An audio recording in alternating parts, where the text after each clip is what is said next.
On a good note, Mikey Varas officially has his match day fit.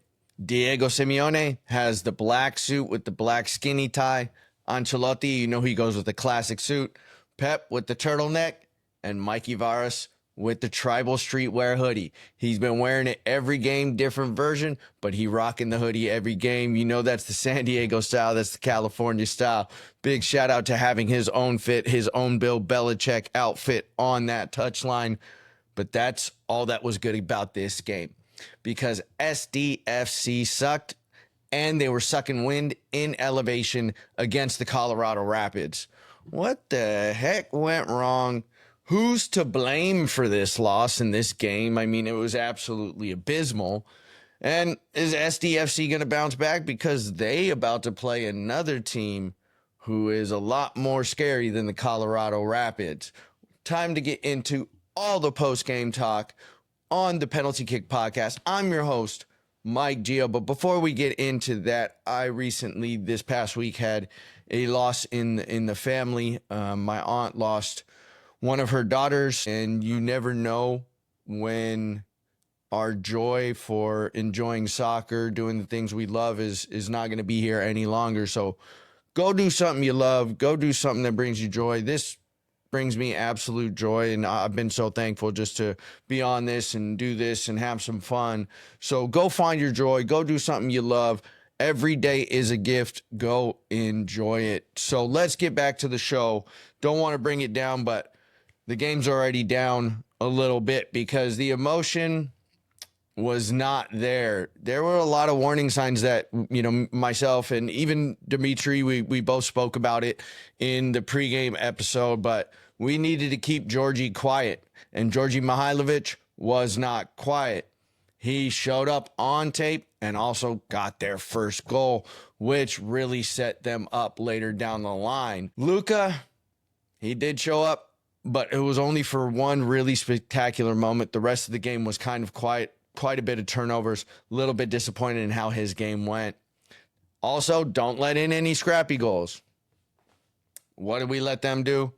Get a scrappy goal. We got complacent. We didn't have that winning mentality. We didn't come with the intensity, the energy that you need to each and every game. You can't just take a game for granted. Felt like we take this game for granted, and Colorado came out swinging. It literally felt like we were on the training ground and they were the only ones in the game once the whistle blew. Also, another player, one that I said you needed to really, watch out for was Zach Steffen. We do need to put some respect on that name because he is a top class goalkeeper and he can make big saves when he has to. Watch the San Jose versus Colorado Rapids game. He shows up all over tape. He won that game for them. And that's really hard to say about a keeper, that they won a game for you.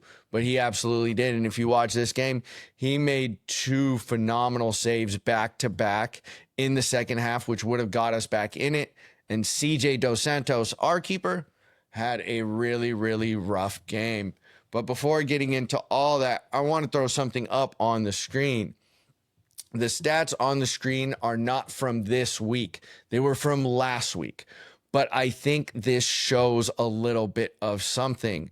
If you see the teams that are on that screen, those are the teams that allow the lowest goals in the MLS. So the lowest goals allowed, lowest goals against.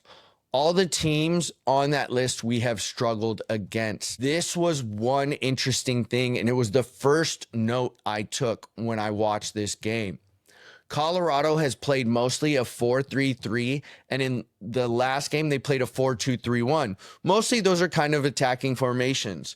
They've used 4-3-3 predominantly all this year.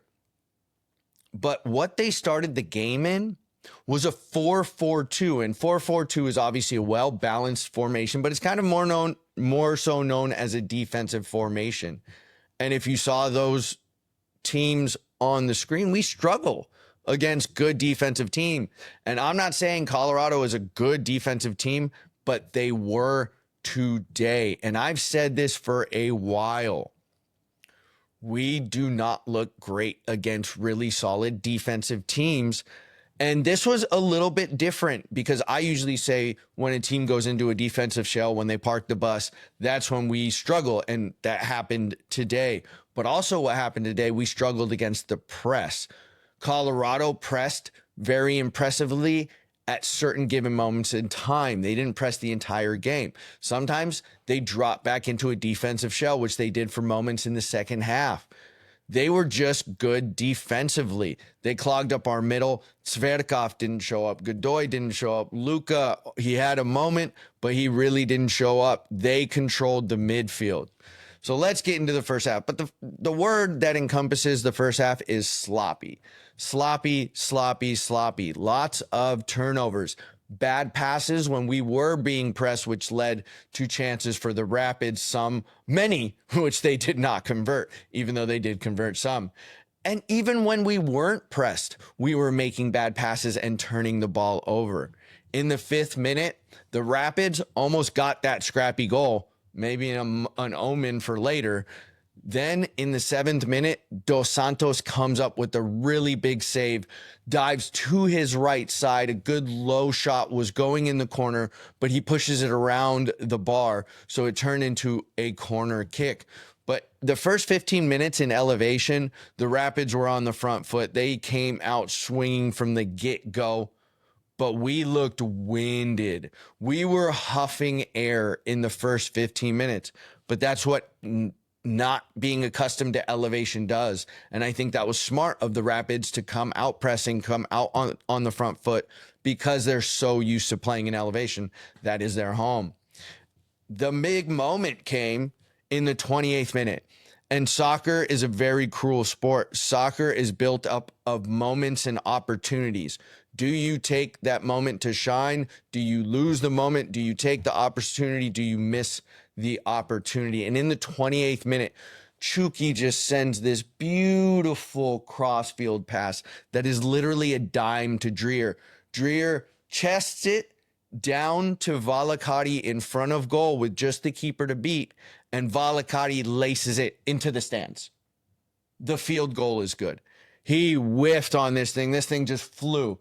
And it was an opportunity where we could have went up 1-0. And I think anyone watching, he should have put that away. Yes, it is a tough chance, but that's why you get paid. That's why you're professional. You need to put that away, especially if you're on the road. And that was our big moment in the first half. That was a moment where we could have went up, took control of the game, and who knows how this game would have went. But that was an opportunity we missed, and it hurt us bad. Then the Rapids just start to pour it on. And it was clear they just wanted this game more, because we had to clear the ball off the line from a defender, which was the second time in this game, off the line. Then the ball gets brought back into the box. Rapid players just go and flood the box. CJ Dos Santos makes literally 2 such impressive saves. One save, gets back up, sprawls back out, makes another save, double save. So kudos to CJ Dos Santos, but hold up a minute, because in the next minute, CJ Dos Santos gives up a penalty while he tries to nick a ball off an attacking player in the box, but he catches his foot. Was it a hard penalty? No. Was it a soft penalty? Maybe. Was it a penalty? I'd have to say yes. A horrible penalty, because the player was kind of not running towards the goal, almost running sideways, and you didn't need to make that challenge.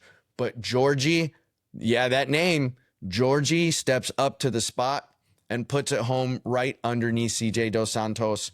That is a 1-0 lead for the Rapids. And, you know, I don't even think that does them justice. Look at these stats. 10 shots to San Diego's 1. 4 shots on goal versus 0 shots on goal. Uninspired, lethargic, just downright bad. Just downright bad. And you look at the XG, and that speaks for itself. Expected goals. Then in the second half, we had a quick response. And I thought this is when the tide was just going to turn. That's when San Diego FC going to be getting on their game. This is when they put the foot on the pedal. So Chucky has some quick feet on the outside of the box, Diop does an overlapping run to take a defender. Chucky passes it to Luka. Luka one touches it, then curls a beautiful slow curler around Zach Steffen in the top 90 of the right corner of the goal. Zach Steffen, no chance, 1-1, and a little bit of Luka magic to bring us back in the game. But the applause stopped there because 4 minutes later, the scrappy goal comes. It was off of a corner that was sent far post top of the box. Then a Rapids player heads it back into the box. And then there was just a big jumble of players where the ball bounces around and a Rapids player touches it with a toe poke. And then it kind of just dribbles into the left side of the net. 2-1. Couldn't clear our lines, couldn't stop that goal. CJ Dos Santos, I think you should have came out and got that. You had an absolutely rough game, and we need to talk about that. Then 3 minutes after their second goal, they go on the counter because we were sloppy. And then our defense is just all over the place. Loftlison, nowhere to be seen. McVeigh has to go out on the left. And then all the defenders aren't even in their natural positions. And let me tell you, there could have been about 3 different Colorado players that could have taken the shot and scored, but finally one did. And I have to call somebody out. Job had a really nice offensive play a couple times, but he was not going full force and trying to recover to play defense. And that bothers me, especially because he's a really young player and he was a sub, came on in the second half. You have all of your legs, you have all of your lungs. Hightail it back so they don't score that goal. That was something, like I said, I wanted to see Diop on tape. He disappointed me that time. Hey, first, full half of play, but you need to be better, especially as a young player with legs. So they're 3-1 up, and maybe they could have been even more up. Our defense was in shambles most of the game. It felt a little bit like the Austin FC game, but Austin FC, I felt like we actually kind of dominated a little bit that game in certain moments. I really didn't feel like we dominated this game in certain moments other than maybe the last few minutes of the game. And that's saying a lot. The Rapids came out. They probably should have had 2 or 3 goals in the first half. And they probably should have had 3 goals in the second half for a total of easy 5-6 goals. And it was just abysmal by our team. We did not come out to play. We took a lot of things for granted. And hey, all those things that we said to watch out for, they all happened. And you got to tip the cap because they played better than us. You got to give it up to them. We got to look ourselves in the mirror and we got to get back to it. So we have to talk about, our biggest weakness. Again, it comes up all the time. Negri had a really bad game. Loffelson, but Willie and Jop, our right backs, our left backs, Negri, Loffelson, Willie, Jop. Does it matter? All of them seem to be a liability. Yes, we did have a consolation goal by Angel, but again, the Rapids, they deserved the win. We could have potentially tied it, and if we would have tied it, that would have been impressive because 3-2 Colorado almost doesn't do Colorado justice. But hey, let's throw up the full game stats. We did better than in the first half. You can see a lot more shots on goal, a lot more shots overall. But look at the XG. I think that really tells the tale of this game. Stats don't always do it, but XG definitely tells the story of this game of who was the better team. Hey, it was definitely an off day. Definitely an off day by, the San Diego Football Club that we've seen to be in high octane offense, which they still scored 2 goals today. But sometimes our defense is shaky. In our losses, it's been our defense just giving up lots of goals, not like 1 goal, but usually giving up quite a bit. And that is worrisome because the Austin FC game, Austin could have had more than they had too. But it was a quiet day from so many of our good players. But especially quiet was Dreer. Dreer had a couple opportunities to tie the game, to get a couple goals, and he did not. Valakari missed that one first half goal, which might have changed the entire complexion of this game.